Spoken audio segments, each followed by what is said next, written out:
नमस्कार, प्रणाम, जय हिंद। तो कैसे हो आप लोग? उम्मीद करता हूँ आप सभी स्वस्थ होंगे, मस्त होंगे, जबरदस्त होंगे। तो दोस्तों, आज हमारा जीके टांडो का डे 2 है। तो आपका इस प्लेटफॉर्म पे तहे दिल से स्वागत है। तो चलिए बिना समय को गवाए अपने क्वेश्चन की ओर हम आगे बढ़ते हैं।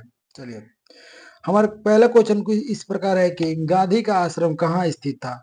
तो बता दें कि गांधी का आश्रम जो था वो था साबरमती में स्थित था। ठीक है, साबरमती मतलब साबरमती नदी के किनारे स्थित था। ठीक है, गांधी आश्रम को एक और नाम से जाना जाता है जिसको हम सत्याग्रह आश्रम बोलते हैं। ठीक है, सत्याग्रह आश्रम बोलते हैं।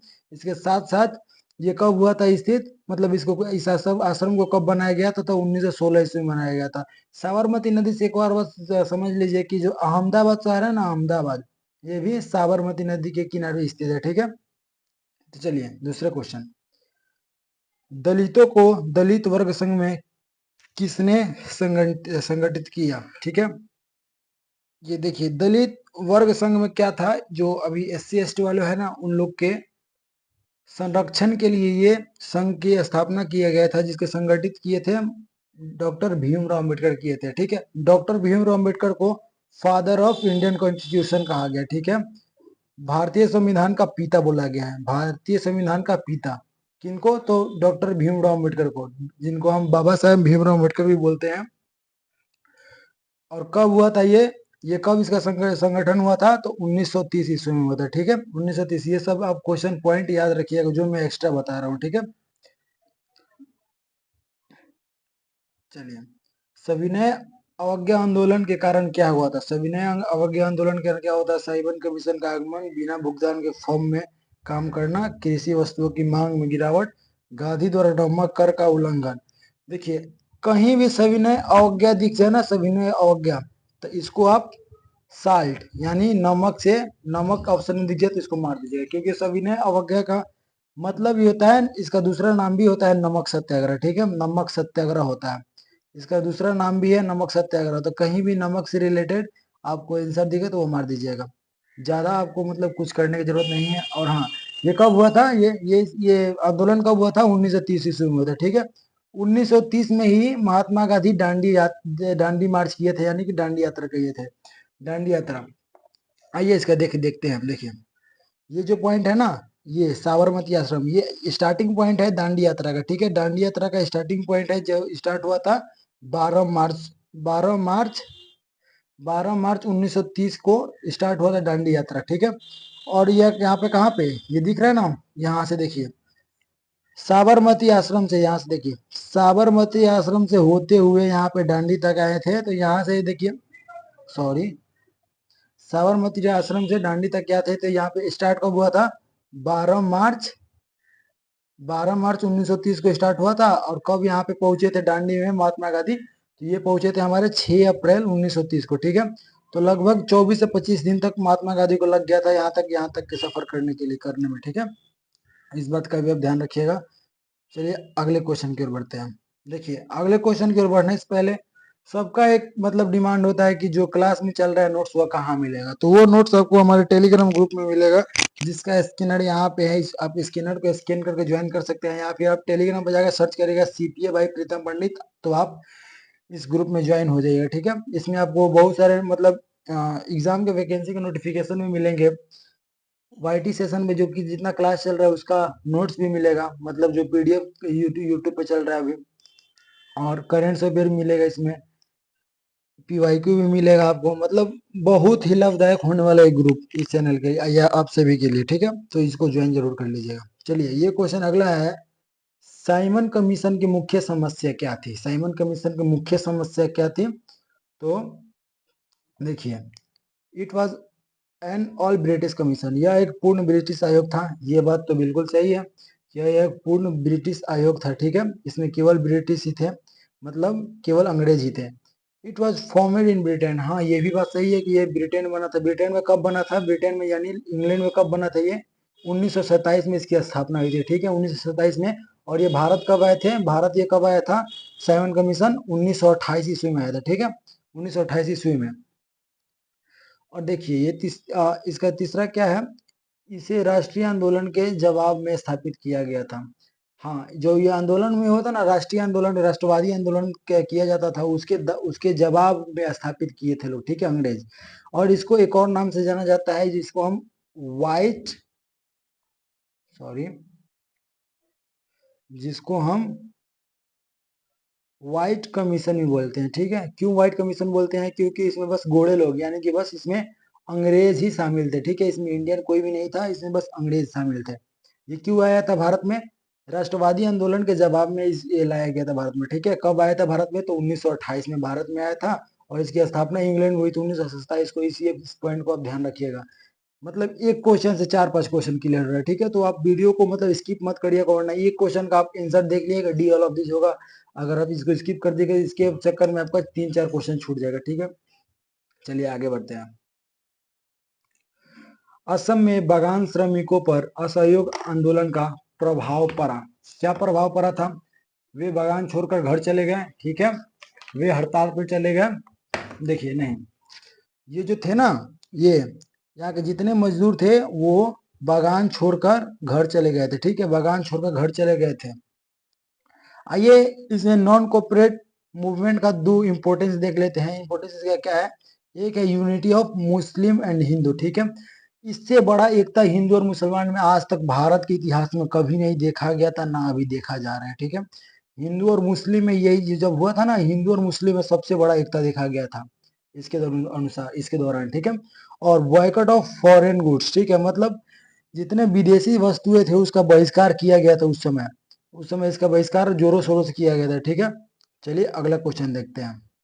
बेगार शब्द का अर्थ क्या होता है? बेगार, बेगार, बेगार, बेगार के समझो क्या? बेकार, बेकार, बेकार है यार। मतलब कोई मजदूर कहीं पे काम कर रहा है, वहां पे जाकर कोई मतलब मालिक डांटने लगा कि तुम तो बेकार हो, तुमको पैसा नहीं मिलेगा, तो सीधा बात है कि लेबर विदाउट पेमेंट, यानी बिना भुगतान के श्रम। क्योंकि वो बेकार है तो उसको पैसा नहीं दिया जाएगा, बेकार है, काम बेकार किया है, पैसा नहीं मिलेगा। इसी से आप रिलेटेड है, बेकार, बेकार से बेगार, ठीक है। बेगार का मतलब होता है बिना भुगतान के श्रम, ठीक है। अवध में किसानों का नेतृत्व किसने किया? अवध में किसानों का नेतृत्व कौन किए थे? बाबा रामचंद्र किए थे, ठीक है। कब किए थे? तो 1919 से लेकर 1919 से लेकर 1920 के दौरान किए थे, ठीक है। 1920 के दौरान, 1920 के दौरान किए थे, ठीक है। इस बात को आप ध्यान रखिएगा। और हाँ, अवध, अवध क्या होता है? देखिए, ये अवध को अभी के टाइम पे सेंट्रल यूपी बोलते हैं। सेंट्रल, एक मिनट, सॉरी, अवध को अभी सेंट्रल यूपी बोला जाता है। सेंट्रल यूपी यानी कि मध्य उत्तर प्रदेश, यानी कि मध्य उत्तर प्रदेश, ठीक है। यानी कि अगर आसान भाषा में कहे तो लखनऊ, लखनऊ या फिर लखनऊ के आसपास का वह क्षेत्र, ठीक है, उसको अवध बोला जाता है। कभी कभी अवध को इंग्लिश में क्या लिखता है? अवध को ये अवध ना लिखकर औध लिख देता है, ठीक है, औध लिख देता है, औध। तो इसका मतलब भी सेम हुआ, औध लिखते हैं, औध पढ़ते हैं, ठीक है। तो इस बात का भी आप ध्यान रखिएगा। चलिए बढ़ते हैं हम अपने अगले क्वेश्चन की ओर। महात्मा गांधी ने अपनी पुस्तक हिंद स्वराज्य में क्या घोषित किए थे? महात्मा गांधी अपने पुस्तक की हिंद स्वराज्य में क्या घोषणा किया था? ये पहले ऑप्शन देख लेते हैं हम। पहला ऑप्शन है, अंग्रेजों ने भारत पर शासन किया क्योंकि भारतीयों ने उनका साथ दिया। ये तो बात पूरा सही है। अंग्रेजों ने भारत पर शासन किया क्योंकि बाद वाला सैन्य भूख में कमजोर था। नहीं, ये गलत है, ठीक है। तो ऑप्शन नंबर यही सही होगा, ठीक है। क्यों? क्योंकि जो हिंद स्वराज लिखे थे ना, मतलब महात्मा गांधी का बुक है हिंद स्वराज, वो 1909 में लिखा गया था, ठीक है। 1909 में लिखा गया था। 1910 में इसको अंग्रेज ने बैन कर दिया, ठीक है। तो उस बुक में क्या लिखा था कि मतलब अंग्रेज हम पर शासन किए क्योंकि भारतीयों ने उनका साथ दिया। कैसे साथ दिया? देखिए, जब विदेशी भारत में आए थे ना, तो उनके पास सैनिक की संख्या बहुत ही कम थी। वो क्या किए? भारतीय राजा को मतलब एक दूसरे को विरोध करने के लिए भारतीय राजा को मतलब लालच देने लगे कि अगर आप उसको हरा देते हैं तो आपका राज्य ही हो जाएगा। तो भारतीय लालच में पड़ के उनका साथ देने लगे। और उन्हीं साथ में आते आते वो क्या किए कि अगर तुम अपने देश का नहीं हो तो मेरा क्या होगा, अपने राजा का नहीं हो तो मेरा क्या होगा। इसलिए उन्होंने भारत पे भी अपना मतलब शासन जमा लिया, ठीक है। तो इस बात को भी आप ध्यान रखिएगा। और देखिए, ये जो बुक है ना, ये हिंद स्वराज इंग्लिश लैंग्वेज में लिखी है महात्मा गांधी, ठीक है। और मैंने अभी बताया कि 1909 में लिखा गया था तथा 1910 ईस्वी में इसको अंग्रेज ने बैन कर दिया, मतलब इंग्लैंड ने बैन लगा दिया इस बुक पे। ठीक है, चलिए अगला क्वेश्चन देखते हैं। रॉलेट एक्ट 1919 में मनाया गया था, मतलब रॉलेट एक्ट 1919 में क्या मनाया गया था, आइए देखते हैं। पहले रॉलेट एक्ट के बारे में बात करते हैं। देखिए, और रॉलेट एक्ट था ना, क्रांति, जो भारतीय क्रांतिकारी गतिविधि था ना, भारतीय क्रांतिकारी गतिविधि, उसको कंप्रेस करने के लिए, उसको दबाने के लिए सिडनी रॉलेट कमेटी की स्थापना की गई थी। देखिए, सिडनी रॉलेट, सिडनी रॉलेट, ये जो सिडनी रॉलेट है, सिडनी रॉलेट इसका पूरा नाम है। ठीक है, इसका पूरा नाम है, और ये सिडनी हटा के बस इसका रॉलेट टाइटल लेकर रॉलेट एक्ट बनाया गया। ठीक है, तो ये बस इसकी स्थापना की गई थी भारतीय क्रांतिकारी गतिविधि को दबाने के लिए, इसको कंप्रेस करने के लिए। ठीक है, और इसमें इसमें क्या क्या मतलब, इसका अगर एक मतलब समझे तो इसमें ना कोई वकील, ठीक है, ना कोई वकील, ना वकील कोई, ना अपील, ठीक है, ना अपील और ना ही कोई दलील। मतलब इसमें साफ साफ हम बात समझे तो इसमें ये था कि कोई मतलब कोर्ट का ऑर्डर नहीं आएगा, कोर्ट का ऑर्डर नहीं आएगा, कोई वकील भी केस नहीं लड़ेगा, आप अपने मतलब आप अपने जमानती के लिए कुछ बोल नहीं सकते। जो करेंगे अंग्रेज, जिसका अंग्रेज का जो मन करेगा वो जो करेंगे भारतीय के साथ, ये रॉलेट एक्ट में ये था। ठीक है, इस रॉलेट एक्ट को महात्मा गांधी ने कहा था ये एक ब्लैक एक्ट है। ठीक है, ये कोई कानून नहीं, ये काला कानून है जो भारतीय लोगों को शोषण करने के लिए आया है। ठीक है, भारतीय लोगों का शोषण करने के लिए आया है, तो इस बात का भी ध्यान। देखिए, इस रॉलेट एक्ट के दौरान ही भारत के 3 लोगों को, मतलब भारत के 2 लोगों को जेल भेजा गया था। एक थे, पहला थे सत्यपाल। ठीक है, पहला था, इस बात इस पॉइंट को आप नोट कर लीजिएगा, या फिर लास्ट में मैं तो टेलीग्राम पर नोट्स डाल ही दूंगा। एक थे सत्यपाल और दूसरे थे हमारे सैफुद्दीन किचलू। ठीक है, ये हुआ हमारे सैफुद्दीन सैफुद्दीन किचलू। ये दोनों लोगों को जेल में डाल दिया गया था, अंग्रेज गिरफ्तार कर लिए थे, क्योंकि ये क्रांतिकारी थे। ठीक है, तो क्रांतिकारी गतिविधियों को दबाने के लिए किया गया था ये। ठीक है, चलिए अगला क्वेश्चन देखते हैं हम। महात्मा गांधी दक्षिण अफ्रीका से भारत कब लौटे? तो कहोगे सर, ये तो आप लौटे थे 9 जनवरी 1915 को। ठीक है, 9 जनवरी 1915 को लौटे थे, सॉरी 9 जनवरी 1915 को लौटे थे भारत। ये 9 जनवरी 1915 ईस्वी को लौटे थे, यानी कि ऑप्शन नंबर ए सही होगा। देखिए, मैं डेट इसलिए बताया, ठीक है, क्योंकि महात्मा गांधी जब साउथ अफ्रीका से भारत आए थे ना, तो इन्हीं के मतलब स्मृति में विश्व प्रवासी दिवस मनाया जाता है। ठीक है, विश्व प्रवासी दिवस ये कब मनाया जाता है? तो ये प्रत्येक वर्ष 9 जनवरी को मनाया जाता है। ठीक है, इसको एक और नाम है एनआरआई डे, एनआरआई डे, ये भी आप ध्यान रखिएगा बात को। ठीक है, तो ये और प्रवासी दिवस मनाया जाता है।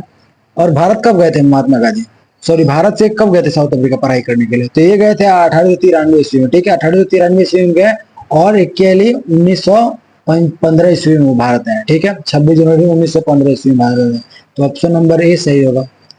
देखिए दोस्तों, यहाँ पे मैंने 10 क्वेश्चन रखा था, मगर 10 क्वेश्चन से ही कितना सारा क्वेश्चन आपने तो खुद देखा है। चलिए, हाँ दोस्तों, एक जरूरी सूचना ये है कि एसएससी एमटीएस के लिए ये एमसीक्यू लेना हो, पीवाईक्यू बेस्ड जनरल नॉलेज है ये, सीएचएसएल, सीपीओ, सीजीएल, या फिर इंग्लिश का बुक लेना हो, ई बुक, एसएससी का स्मार्ट क्वेश्चन लेना हो, 12 का नोट्स लेना हो, ये सब 12 का नोट्स है मेरे पास। ये एसएससी सीजीएल का नोट्स है, दरोगा का नोट्स है, यहाँ पे ये 12 का नोट्स है मेरे पास। जो चाहिए आपको, जिस चीज का नोट चाहिए, आप इस नंबर पे, सिंपली इस नंबर पे आप संपर्क करिएगा, 8969816715 पे जाकर व्हाट्सएप करिएगा, और वहां पे बस आप बताइएगा कि हमको एसएससी का नोट चाहिए, या फिर हमको 12 का नोट चाहिए, या फिर हमको बैंकिंग का नोट चाहिए। आपको हर एक प्रकार का नोट्स प्रोवाइड किया जाएगा। बस तब तक के लिए जय हिंद, जय भारत, धन्यवाद, स्वस्थ रहिए, मस्त रहिए।